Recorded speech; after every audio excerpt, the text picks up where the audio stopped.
Buenas tardes, profesor. Soy Sebastián Guisado. Junto con mis compañeros vamos a hablar sobre este laboratorio número 8 que consiste en un circuito de control para control de motor DC y AC.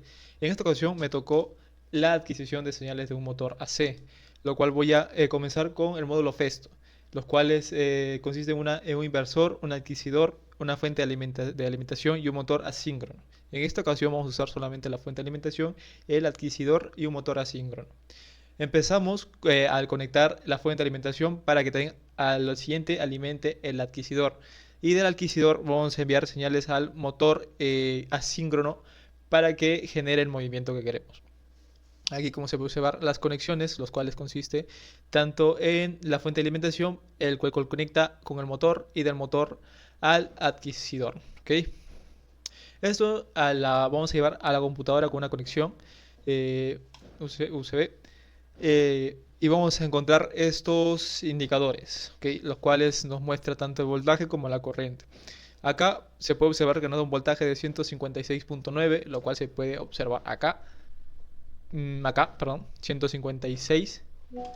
¿Cuál consiste con esto? ¿No? 156.9.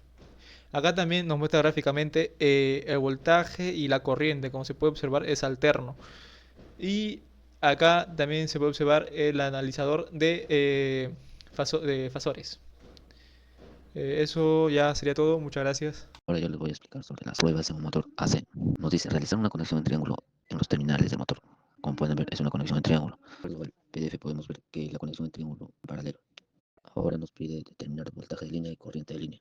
La corriente se mide con la pinza ampermétrica y nos salió 0.2. El voltaje se mide entre dos líneas, puede ser la U1 o la B1.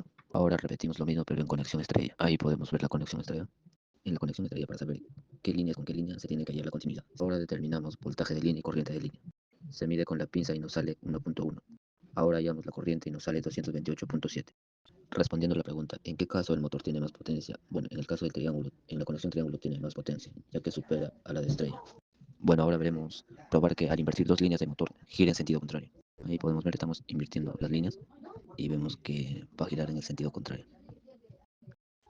Bueno, en este momento vamos a hablar de la inversión de giro de un motor DC. En este momento vamos a reconocer los componentes. Acá como notamos es el motor DC de electrónica y el primer relé, el segundo relé y la fuente de 12 voltios DC. En este momento realizar un circuito puente H con los componentes mencionados según la energía de activación a las bobinas de los relés. En ese circuito el motor sí recibe voltaje cuando activas los relés, porque el diseño es un puente H. Lo que hacen los relés es cambiar la polaridad del voltaje que le llega al motor y así puedes hacer que gire en un sentido o en el otro. Agregar el circuito un interruptor de 3 estados para emular un evalunas vehicular. Bueno, lo que hicimos fue agregar un interruptor de 3 posiciones para simular cómo funciona un evalunas en un carro. Cuando lo mueves hacia un lado, el motor gira en un sentido y eso sería como subir el vidrio. Si lo mueves al otro lado, gira al revés y simula que el vidrio baja. Y si lo dejas en el medio, el motor se apaga, como cuando no estás presionando nada. Básicamente con este interruptor controlamos el sentido del motor y eso es lo que permite que suba o baje, igual que en un auto. Este interruptor tiene 3 puntos de conexión. Común, que es el de arriba, y 2 salidas de abajo. Cuando lo mueves, hace contacto internamente de forma momentánea o mantenida, dependiendo del modelo, cerrando el circuito hacia un lado u otro.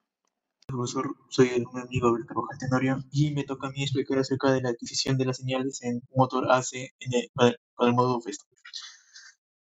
Y el objetivo ha sido visualizar y analizar las señales de voltaje y corriente de un motor asíncrono trifásico en el módulo Festo y con su software. Los materiales que utilizamos fue una laptop, el multímetro, los cables y el USB y el módulo Festo.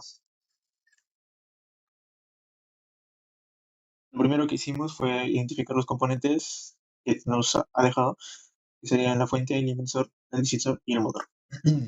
Agitamos la fuente y medimos el voltaje de cada fase con el multímetro o voltímetro del módulo y conectamos las tres fases al adquisidor y vinculamos la laptop vía USB. Observamos el voltaje trifásico en el software, con el multímetro del osciloscopio también podemos verificarlo y también en los componentes que nos dio se podía verificar. Y pudimos ver ahí que ahí en nuestro programa se puede notar una diferencia. Luego conectamos una fase del adquisitor, voltaje en paralelo y corriente en serie. Y eso sería todo.